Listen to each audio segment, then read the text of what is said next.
Hello, Pewter people. Scott Reynolds here with a new Pewter Pulse for you. Now that Mike Evans has re signed for the next 2 years, I get asked all the time about Chris Godwin's future in Tampa Bay.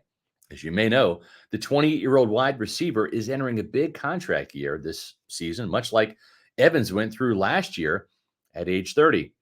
Evans makes $20.5 million per year with a chance for more with incentives, while Godwin has averaged $20 million per year in his current contract. So, will Godwin stay in Tampa Bay? Well, let's get to the hard truth about Chris Godwin's future with the Bucs. The good news for Chris Godwin is that a lot of the team's pending free agents aren't the star players we saw this past offseason with the likes of Mike Evans, Baker Mayfield, Antoine Winfield Jr., Chase McLaughlin, and Levante David. Now, David's playing on a one-year deal, but the other Bucs slated for free agency in 2025, outside of he and Godwin, are Robert Hainsey, Joe Tryon-Shoyinka, Anthony Nelson, Kyle Trask, and newcomers like Tavier Thomas, Bryce Hall, Sua Opeta, Ben Bredesen, and Randy Gregory. Outside of Godwin, it's unlikely any of those players will command the type of money that Mayfield, Evans, and Winfield did this offseason. And we've seen some teams like Miami pay two receivers, Tyreek Hill and Jalen Waddle, more than $20 million per season each. So that new trend also helps Godwin's chances of potentially staying in Tampa Bay in 2025 and beyond. Now, it's easy to look at Godwin's age, his likely contract demands, and the lack of touchdown production, which has steadily declined from 9 in 2019 to 7 in 2020 to 5 in 2021 to 3 in 2022 and just 2 last year. Well, it's easy to look at that on paper and say Jalen McMillan or Trey Palmer would be a much cheaper alternative in 2025 and want to move on from Godwin. And there is a chance that happens if Godwin's production happens to slip in the upcoming season. But while that may make some sense on paper, well, this isn't franchise mode on Madden. This is real life. And Godwin's value extends past his production on the field. Godwin's a team captain and really the chief mentor in the wide receiver room. While Mike Evans usually trains back home in Texas for most of the offseason, Godwin never misses a workout or an OTA, and he's there for the young receivers. Then you hear Chris Godwin speak at OTAs about how much he loves helping the young guys that will eventually replace him, and how much he loves playing for Tampa Bay. And then you say, how in the world could the Bucs not re-sign Chris Godwin? We recently had Bucs general manager Jason Licht on the Pewter Report podcast, and he talked about Godwin and Evans and how Tampa Bay thrives because of both receivers. This is what Licht had to say when I asked him if he's given some thought about drafting not only the best wide receiver in franchise history in Mike Evans, but the second best wide receiver also in Chris Godwin. This is what Licht had to say. When you step back and think about it, it's pretty crazy. They're just such special people. I remember when Chris's contract was up, Mike Evans came up to me. I was with Mike Greenberg on the field at practice, and he said, "Hey, if it's about money, you can just take some of my money to get Chris signed." It was amazing. Those two are very close. They're selfless people. Jason Licht continued, "I wouldn't trade them for the world right now. We're very fortunate to have them both, and we're looking forward to this season. It's going to be a lot of fun. I saw Chris out there today helping Jalen McMillan, and they're all very excited to work with them."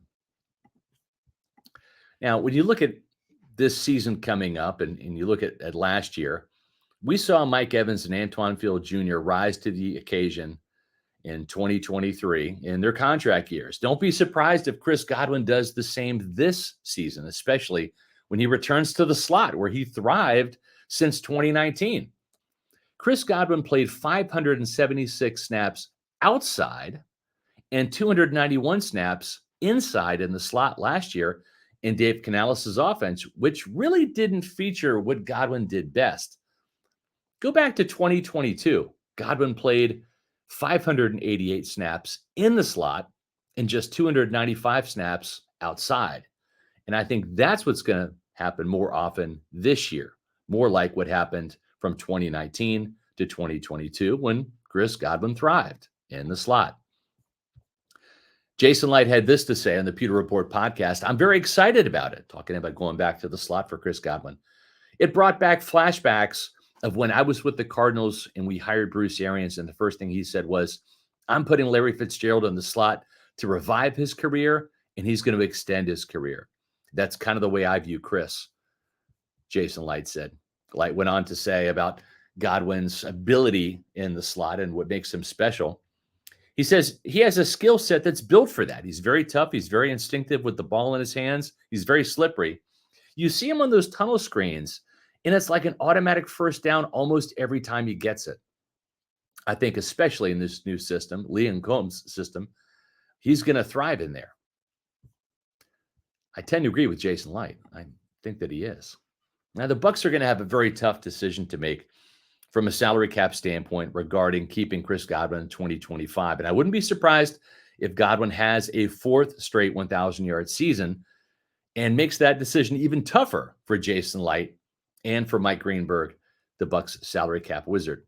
I think a 2-year extension around $20 million per season, like the team did with Evans, to get Godwin to age 30, if he really balls out this year, I think that's appropriate. We'll see if Godwin ends up making slightly more or slightly less than Evans as a result. Now, remember, the Bucs are paying Bucs quarterback Baker Mayfield $33 million per year, and he's under contract for the next 3 seasons. It would be hard imagining letting Chris Godwin and his 1,000 yards per season, all of his catches in the clutch, and his leadership ability leave Tampa Bay at the end of this year when Mayfield is just starting to get warmed up in this offense. Remember, historically, Godwin has been the second best weapon in Tampa Bay's passing game, and it's important that the team surround Mayfield with as many weapons as possible. And that's the hard truth for the Bucs. Unless his production really falls off or he sustains a major injury, it seems like the Bucs need to find a way to keep Chris Godwin, even if it comes with a hefty price tag. I've got some good news for you, Pewter people. Well, it's free to subscribe to Pewter Report TV. That's our YouTube channel. We ask that you give us a thumbs up, hit the like button. That helps us get in front of more Pewter people with the YouTube algorithm. Also, leave a comment. That also helps. So comment, hit the like button, and make sure you hit the subscribe button. It's free.